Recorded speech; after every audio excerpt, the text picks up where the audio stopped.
artinya wabah penyakit yang menyerang serentak pada satu masa di beberapa negeri.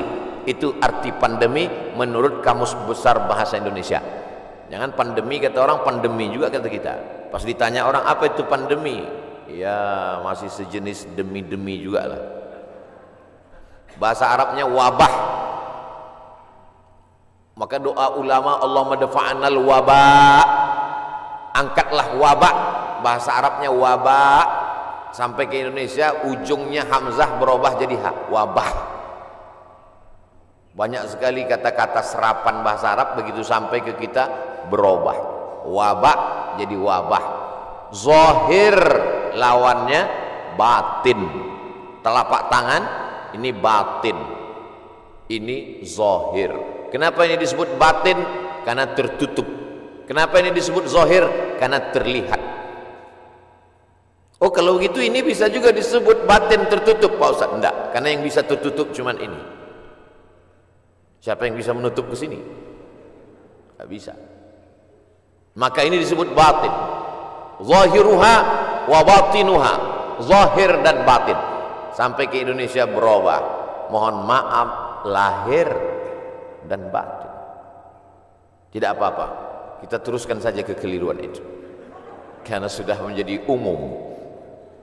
Ada nama kamus bahasa Arab khotok sya'i, khotok salah, sya'i tapi populer. Ternyata kalau salah tapi populer, diteruskan saja kesalahan itu. Nah, kembali kepada pandemi wabah. Wabah ini bukan sesuatu yang baru. Ada kota namanya Yathrib. Yathrib itu artinya kota yang banyak wabah penyakit. Nabi selalu merubah nama yang tidak baik kepada nama yang baik. Kamu mau kemana? Saya mau ke kampung wabah. Namanya saja sudah membuat kita memberikan efek negatif. Nama Abdul Somad, tempat tanggal lahir wabah COVID-19. Maka memberikan efek yang tidak baik. Maka Nabi merubah nama yang tidak baik. Yathrib dirubah Nabi namanya menjadi Al-Madinah Al-Munawwarah, kota peradaban yang terang benderang. Kenapa terang benderang? Ketika Nabi datang ke sana, maka terang benderanglah hati mereka, terang benderang pikiran mereka, terang benderang kota Madinah. Mereka sambut dengan Tola'al Badru alaina. Badru artinya bulan purnama yang terang benderang. Kalau bulan itu bulat namanya Badar. Kalau bulannya masih sabit namanya hilal. Yang selalu dicari-cari orang hilal. Hati-hati kalau ibu punya suami hilal. Saudaraku yang dimuliakan Allah Subhanahu wa taala. Maka pandemi wabah menyebar sudah terjadi sejak lama. Makanya dalam hadis dikatakan al-mat'unu syahid. Orang yang meninggal karena wabah ta'un, wabah penyakit, pandemi, maka dia mati syahid. Saudara kita, sahabat kita, kawan kita, tetangga kita, satu sekolah dengan kita, meninggal dunia. Berikan kabar gembira kepada istrinya kalau suaminya meninggal. Sabar Pak, dia meninggal sebagai seorang syahid.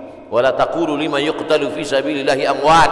Jangan kau katakan orang yang mati syahid itu mati, bal ahya, mereka hidup.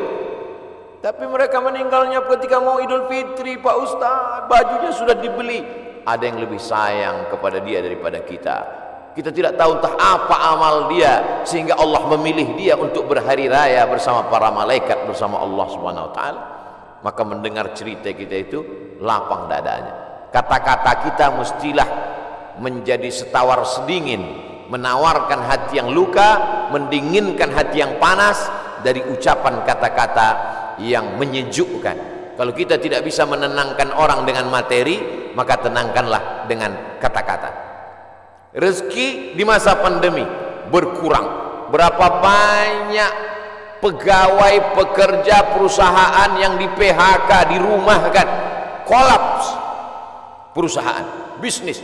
Bahkan ada seorang bisnismen yang cerita ke saya, Ustaz Somad, semua bisnis buatan manusia hancur roboh diterjang badai pandemi COVID-19.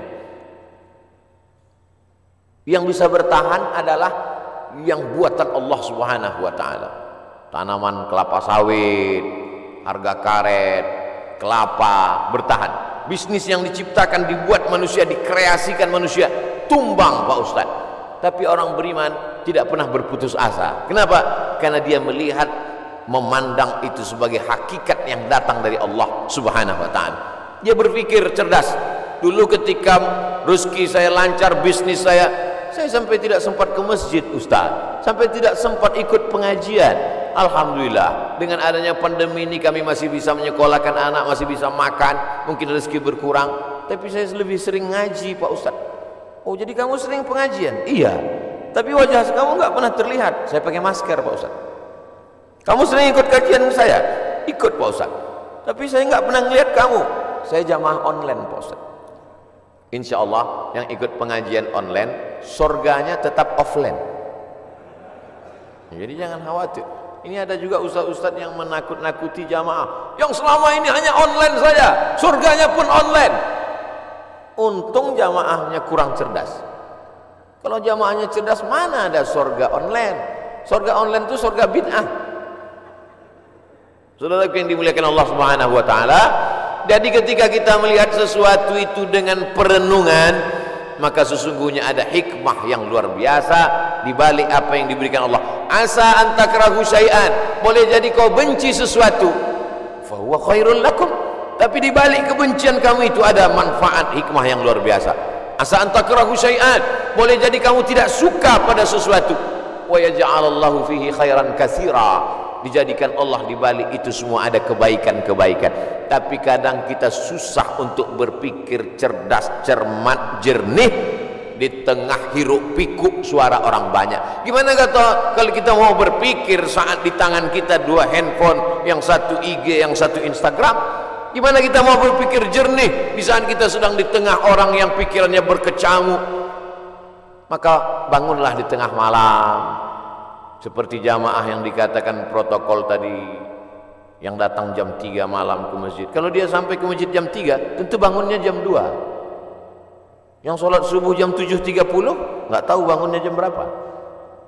Dia datang ke masjid, tentu dia bangun, habis itu dia mandi, terapi mandi segar, menyegarkan tubuhnya, menyegarkan pikirannya, bersih, gosok gigi, suci, menghadap Allah SWT, sholat sunat wudhu 2 rakaat, sholat sunat taubat, sholat sunat tahajud, sholat sunat hajat, sholat sunat witir, berzikir, menjelang azan berkumandang ke masjid.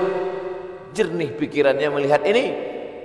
Kalaulah orang rezekinya seret, rezekinya mampat, lalu kemudian dia alihkan konsentrasinya untuk melepaskan sejarah kerisauannya dengan narkoba, dengan khamar, dengan pergaulan bebas, sesungguhnya dia hanya sedang mengalihkan satu masalah kecil, sedang dia alihkan kepada masalah yang besar.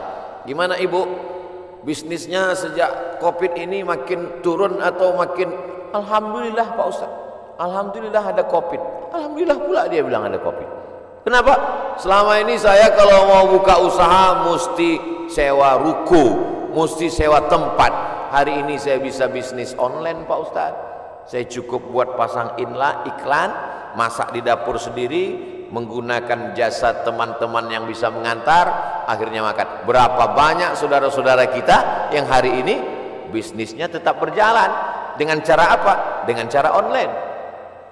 Cara menyampaikan makanannya saja yang online, makanannya tidak online.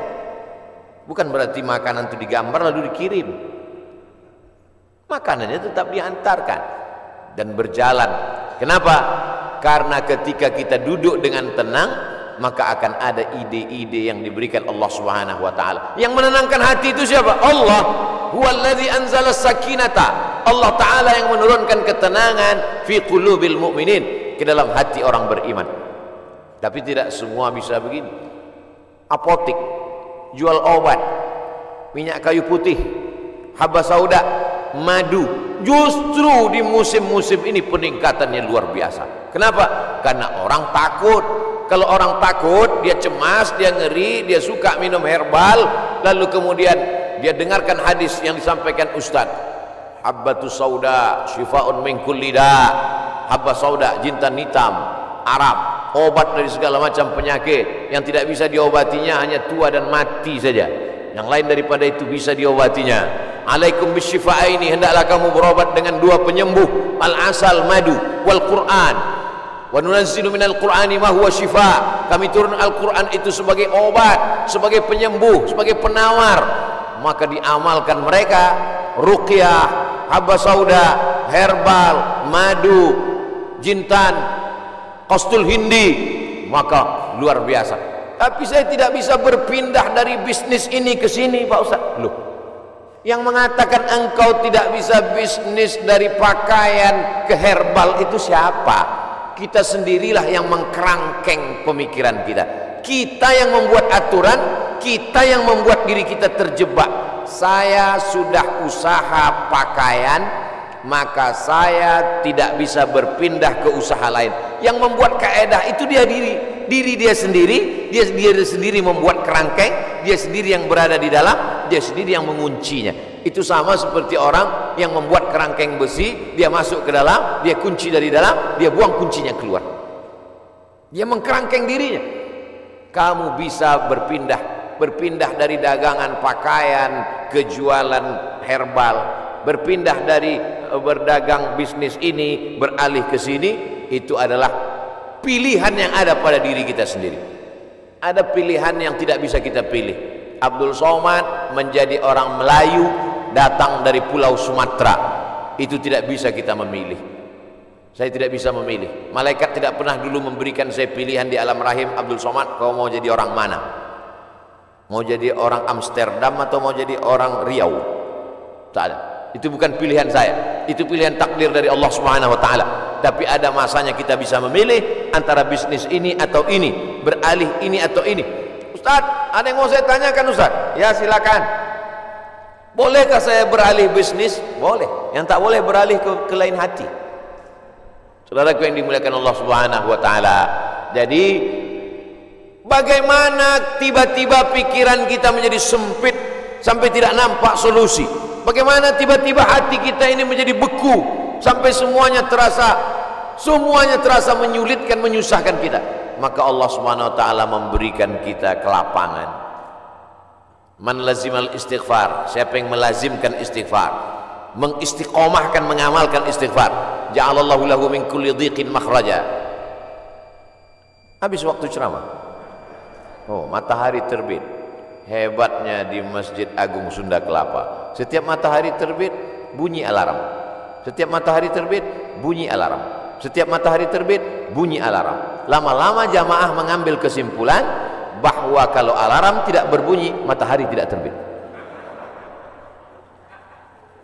Kalau ada usaha, baru ada rezeki. Kalau ada usaha, baru ada rezeki. Kalau ada usaha, baru ada rezeki. Kalau tidak ada usaha, berarti tidak ada rezeki. Rezeki terbagi dua. Ada rezeki yang bersifat mauhibah, pemberian Allah. Ada rezeki yang bersifat al-kasbu, usaha. Dan berapa banyak rezeki yang berdasarkan pemberian Allah Ta'ala jauh lebih besar daripada usaha. Tapi jangan gara-gara ini lalu orang tidak mau berusaha. Usaha datang dari kita, pemberian datang dari Allah. Cobalah tanya bisnismen orang-orang kaya itu, apakah dari usahanya itu datang?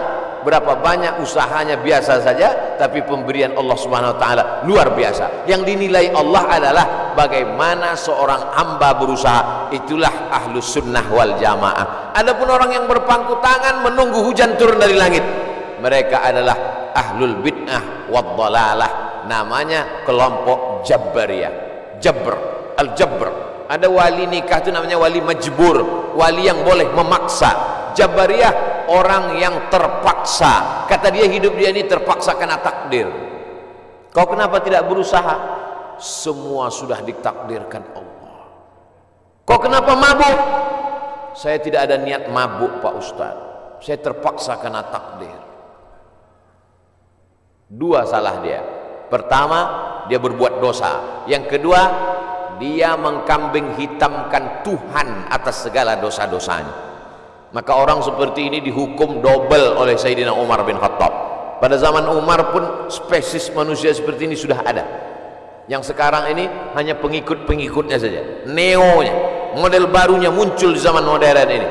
maka orang seperti ini bukan ahlu sunnah. Ahlu sunnah adalah berkeyakinan bahwa rezeki dijamin Allah, tapi dia juga berusaha menurut Imam Abdul Hasan Al-Asy'ari, maka itu yang disebut dengan al-kasbu wal ikhtiar, ada usaha. Subuh ini saya sudah ditakdirkan Allah Subhanahu wa taala ada 2 minuman yang berada di atas meja ini, walaupun nampaknya 3, yang minuman 2, yang ini hand sanitizer. Lalu kemudian saya boleh memilih antara 3 ini, yang mana yang mau diminum boleh pilih, mau yang ini atau yang ini, tapi jangan yang ini. Ketika dia sudah diberikan kepada saya, maka ini milik saya, ini udah takdir saya, ini ketetapan untuk saya. Tapi saya mesti menggerakkan tangan saya, mesti memasukkannya ke mulut saya. Semuanya datang dari Allah. Gerak ini tangan bisa bergerak, itu pun dari Allah. Hati ini untuk condong kemana, itu pun dari Allah. Itulah mengapa dikatakan wallahu khalaqakum wa ma ta'malun. Allah menciptakan kamu dan perbuatan kamu. Perbuatan kamu itu pun juga ciptaan Allah, karena semua datang dari Allah. Menulis, tangan yang menulis ciptaan Allah. Pena, kertas, itu pun ciptaan Allah. Maka dikatakan bahwa kamu dan perbuatan kamu adalah ciptaan Allah. Tapi kita punya pilihan. Wa nafsin wa ma sawwaha, demi jiwa dan penciptaannya. Fa alhamaha fujuraha, ada jalan kiri, jalan fujur, jalan bengkok, jalan hitam. Wa taqwaha, jalan kanan, jalan baik, jalan putih. Maka kita tinggal memilih. Ketika pilihan kita benar, kita dapat surga. Walladzina amanu wa 'amilus solihati ulaika ashabul jannah. Walladzina kafaru wa kadzdzabu bi ayatina ulaika ashabun nar. Jangan dengan penuh kesadaran sendiri menabungnya di bank konvensional haram, duitnya duit riba, dimakan dengan penuh kesadaran. Ketika ditanya, kau makan riba? Iya, tapi ini haram. Takdir, susah saya menolaknya, Ustaz. Tidak bisa begitu, karena kita punya pilihan untuk mengalihkan dia dari konvensional ke syariah.